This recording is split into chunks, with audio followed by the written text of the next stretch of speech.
À 6h44, Europe 1 vous répond. Thomas Soto. Il est passé par l'Italie, le voilà à Paris. Le président iranien sera reçu demain par François Hollande, par Manuel Valls, par le MEDEF. Son agenda est déjà bien rempli. Bonjour Ardavan Amir Aslani. Bonjour monsieur. Vous êtes avocat, essayiste franco-iranien, spécialiste de la géopolitique du Moyen-Orient. Et dimanche encore, vous étiez en Iran. On commence avec un tweet de Fran. L'Iran est-il en train de redevenir fréquentable aux yeux de la communauté internationale ou doit-on avoir des doutes ? Je ne pense pas qu'il faille avoir de doute. Je crois que c'est exactement ce qui se passe. L'arrivée d'un président iranien, pragmatique, ouvert, souriant, véhicule une autre image. L'image d'un Iran nouveau. Un Iran qui tend la main à l'Occident. Un Iran qui se positionne pour être le partenaire de l'Occident dans le combat contre Daesh. Un Iran qui devient un partenaire crédible. Un partenaire commercial comme les autres aujourd'hui, depuis le 16 janvier, les sanctions qui ont commencé à être levées ? Je dirais même plus important que les autres, parce que l'enjeu est de taille. L'Iran, c'est un pays qui fait 3 fois la France, 83 millions d'habitants, principale réserve gazière prouvée au monde, 4e réserve pétrolière prouvée au monde, 70% de sa population a moins de 40 ans, jeune, éduqué, c'est un partenaire de taille. Alors j'imagine que vous avez entendu cette polémique en Italie. Hassan Rouhani a visité un des musées du Capitole à Rome. Et Matteo Renzi, le gouvernement, a cru bon de couvrir des statues de nus. Est-ce qu'on est obligé de faire ça quand on veut faire du business avec le gouvernement iranien ou est-ce qu'on fait, nous, du zèle ?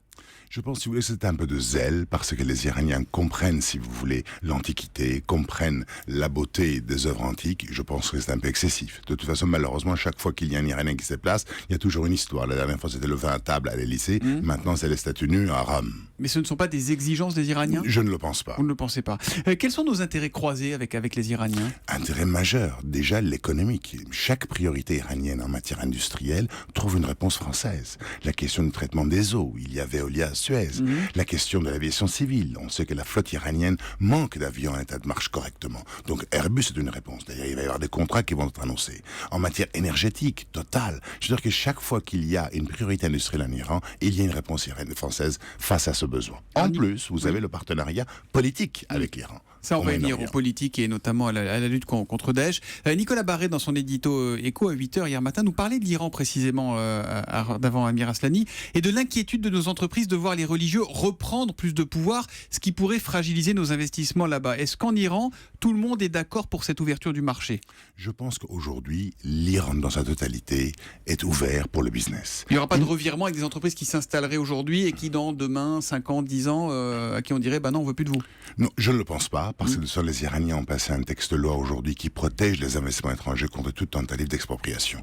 Il est vrai qu'il n'est pas facile de faire du business. Il y a, dans le cas du traité nucléaire, une clause qui s'appelle le Snap-Pact qui prévoit la réinstallation, si vous voulez, de sanctions pour le cas où les Iraniens ne respecteraient pas leurs engagements. Mais globalement, le pays est ouvert, tout simplement parce que, toutes tendances confondues, ils savent que s'ils n'arrivent pas à organiser des investissements étrangers en Iran, à faire venir des investissements européens et asiatiques, le pays ne pourra pas économiquement s'ouvrir et ils n'auront d'autre chose à offrir à ces Iraniens, à ces jeunes, que le chômage. Vous rentrez tout juste d'Iran. On vit bien là-bas. L'Iran, c'est un pays riche aujourd'hui ?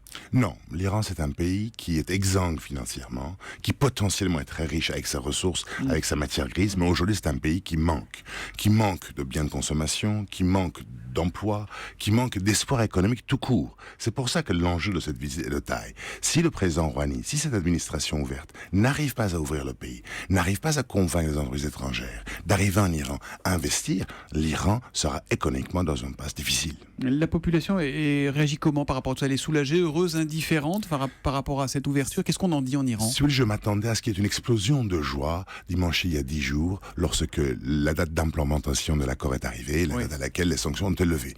Sauf que je dois vous avouer que j'étais également sur place ce jour-là, j'ai senti que le peuple était particulièrement là de 37 ans d'exclusion, 37 ans d'ostracisme, 37 ans de promesses non tenues.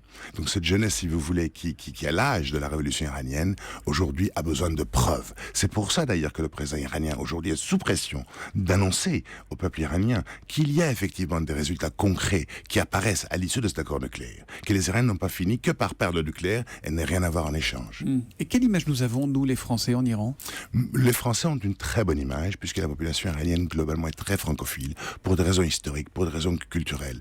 La civilisation française est particulièrement appréciée. Il n'en demeure pas moins qu'il y a eu quand même le passage du président Sarkozy, de de Laurent Fabius aujourd'hui, qui avec sa position intransigeante pendant les négociations nucléaires, a laissé des traces. Oui. Néanmoins, On était sur la ligne dure. Hein, nous. la ligne Voilà. dure. Enfin, quand les Iraniens regardent les membres permanents du Conseil de sécurité, ils voient que les alliés, y compris les États-Unis, à part la France. C'est d'ailleurs l'enjeu de cette visite. Le président iranien, un peu à l'instar des pétromonarchies du Golfe Persique, essaye, à travers une diplomatie économique de taille, de faire en sorte à ce que la France puisse infléchir sa diplomatie à l'égard de ce pays. Une question de Jean-Luc sur Europe1.fr, Ardavan Amir Aslani.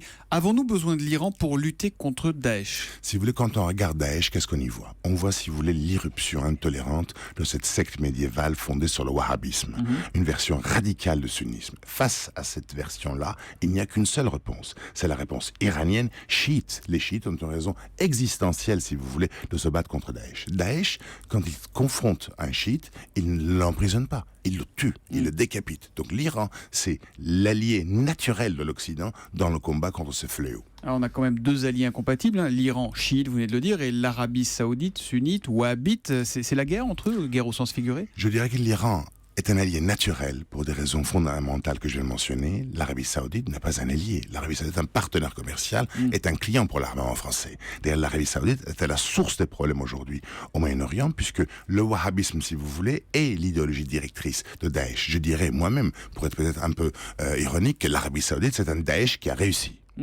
Quelques mots des droits de l'homme, quand même, là-bas en Iran, on exécute, hein, y compris des mineurs. C'est un sujet qu'on peut aborder, ça, ou pas ? C'est délicat. Si vous voulez, l'Iran, moi je présente toujours l'Iran comme étant un pays qui est une semi-démocratie, mais le pays est sur le chemin du changement. Le pays, malheureusement, a le triste record d'être numéro 2 à l'échelle planétaire, derrière la Chine, au niveau des 289 exécutions au total en 2014, c'est ce que dit Amnesty. 73 mineurs entre 2005 et 2015. C'est absolument insupportable. Je crois que le pouvoir est au courant de la chose. Je pense que graduellement, ces exactions cesseront. Est-ce que l'Iran redevient une destination touristique aujourd'hui ? Quand vous regardez le Moyen-Orient, qu'est-ce qu'on y constate ? On constate Palmyre en Syrie rasé, Nemrud en Irak rasé. Qu'est-ce qui reste aujourd'hui comme civilisation encore debout, avec des antiquités, avec des joyaux de l'histoire qui existent ? Il n'y a que l'Iran. Il n'y a que l'Iran. Les talibans wahhabites ont rasé les Bouddhas debout de Bamiyan. Les membres de Daesh ont rasé tout ce qu'il y avait comme antiquité en Irak et en Syrie. Il ne reste que l'Iran. Et c'est une destination sûre aujourd'hui pour nous, occidentaux ? Franchement, la seule crainte que les Occidentaux peuvent avoir lorsqu'ils se déplacent en Iran, c'est d'être accostés par les Iraniens qui vont les inviter à prendre le thé et demander leur adresse email pour demander un visa. Et les femmes peuvent se promener, déambuler sans être voilées de la tête aux pieds ? Il y a une liberté absolue. Il y a cependant, malheureusement, encore des contraintes. L'Iran, c'est une théocratie, il ne faut pas l'oublier, c'est la seule théocratie au monde. Donc il y a des contraintes vestimentaires qui sont toujours imposées aux femmes. Et c'est le voile, simplement ? C'est une sorte de foulard qui, de plus en plus, si j'ose dire, avec la jeunesse iranienne, avec l'ouverture du pays, descend sur la nuque. Merci beaucoup, Ardavan Amir Aslani, d'être venu en direct pour cet éclairage passionnant sur l'Iran. Merci et bonne journée.